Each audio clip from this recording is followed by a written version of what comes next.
sister moon. I seldom see you, seldom hear your tune. Preoccupied with selfish misery.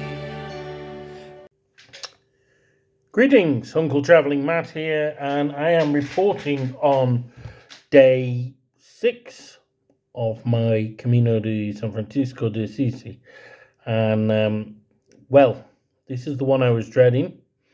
This is the big one, and I walked today from Badia, Prataglia to Santuario della Verna. Okay, now, in the book, that is just under 18 kilometers. Okay, I did a lot more than that, and that's because I took a different route.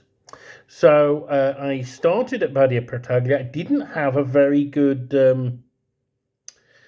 sleep. I had very intense dreams, including like one that somebody I don't even know that well called Hapsat Abotieva was in real danger. I hope she's all right. But yeah, I had these like really bad dreams, and I think I get those kind of chaotic weird dreams when I'm worried about what's going on the next day. And these are my demons. Like, you know, some people it's stage fright, some people it's exams, all those kind of things have never bothered me, but these big physical challenges, they scare me on a really deep level. And so I didn't sleep that well, but I got up early, I had my breakfast, and I was out by 8. And I'm going to show you the guidebook, because the guidebook, there's the altitude chart, and you can see from Badia Prataglia to Rimbochi, and I apologise to any Italians if I'm saying this wrong, it's hell, because there's these two massive climbs and descents. And particularly the descents worried me, because I thought, well, you know what?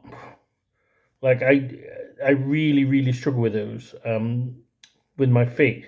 So then I had a look on the internet, and had a look at the guidebook, and realised there was a road that ran more or less alongside the path.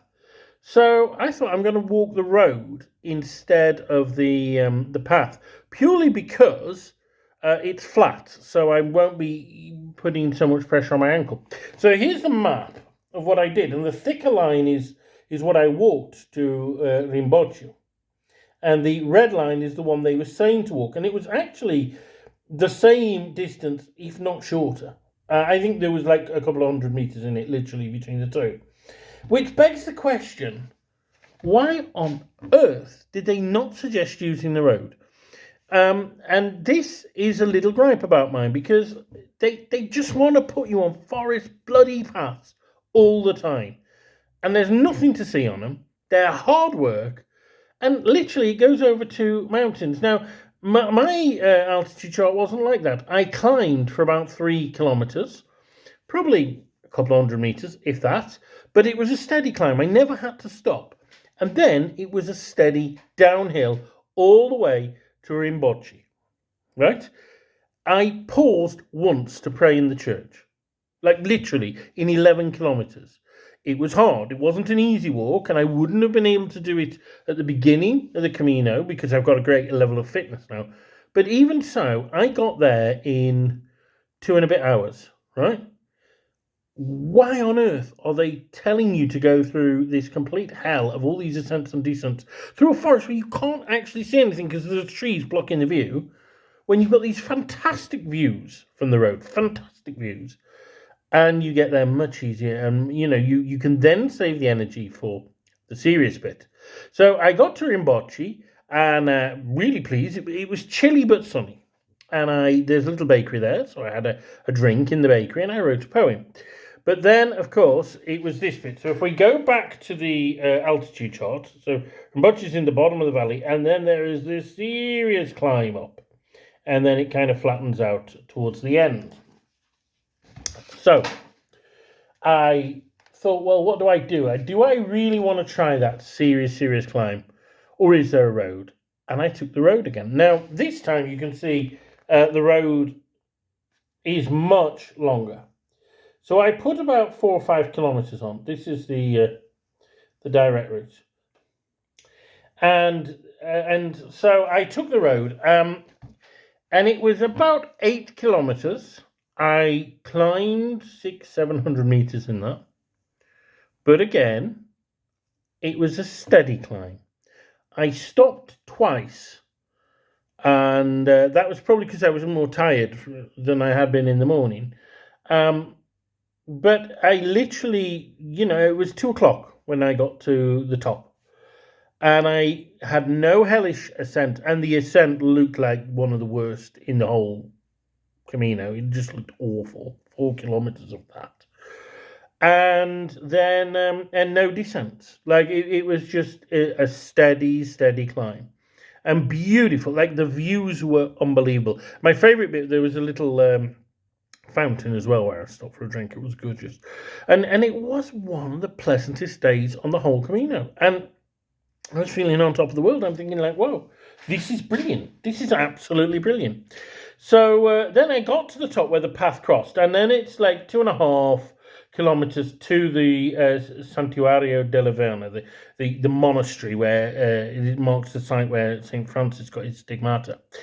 And the guidebook said it goes through a fairy tale forest, and it's pretty level. So I thought, okay, I'll go along the path now.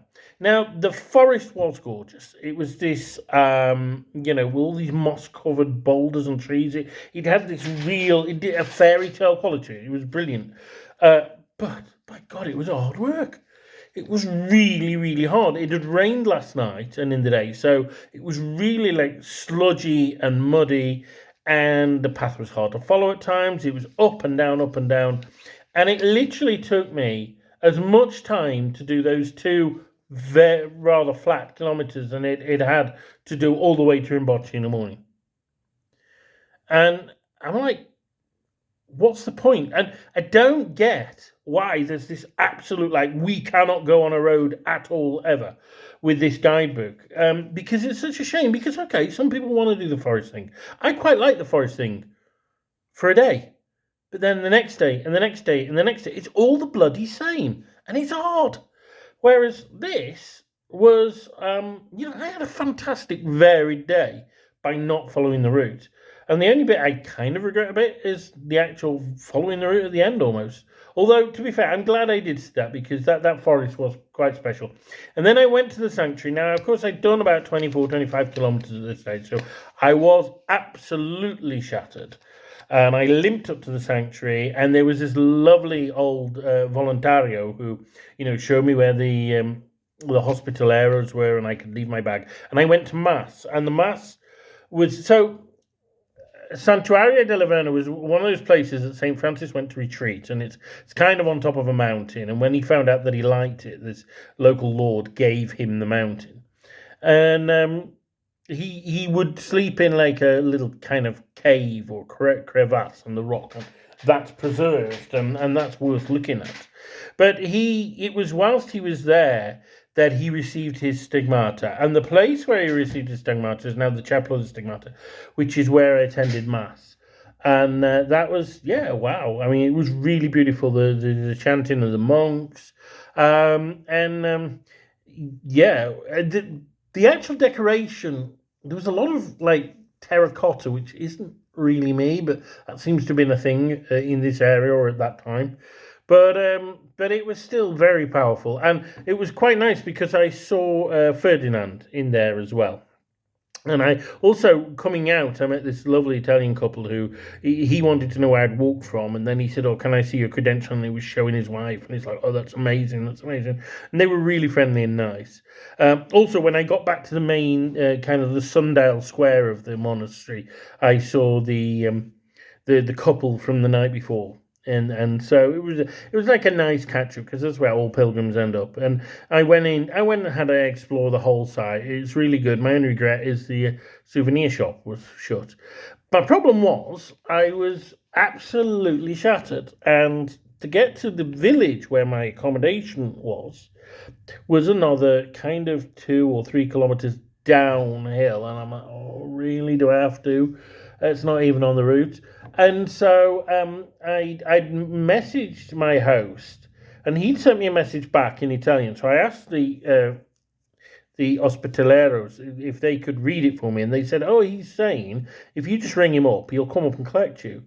And so they rang him up for me, and he came up, and he turned out to be like one of those guys that everyone knows. They're like, "Oh, Fausto, how are you?" And then they're chatting and having a coffee with everyone up there. And he was a really lovely fella, and his guest house was amazing, so much better than the one the night before.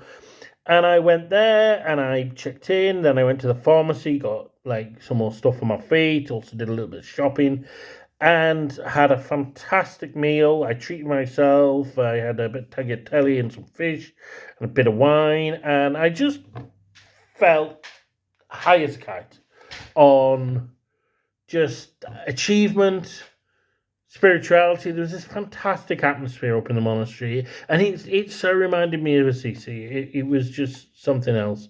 What a wonderful day! I just felt on top of the world, both geographically and well, spiritually, I guess. But that's that. I keep saying as if it was today. It's not. This was all yesterday. I'm recording this video a day late. But if you want to find out what happened today, tune into the next video. Up until then, Brother sun and sister moon, I now do see you, I can hear your tune, so much in love with all that I survey.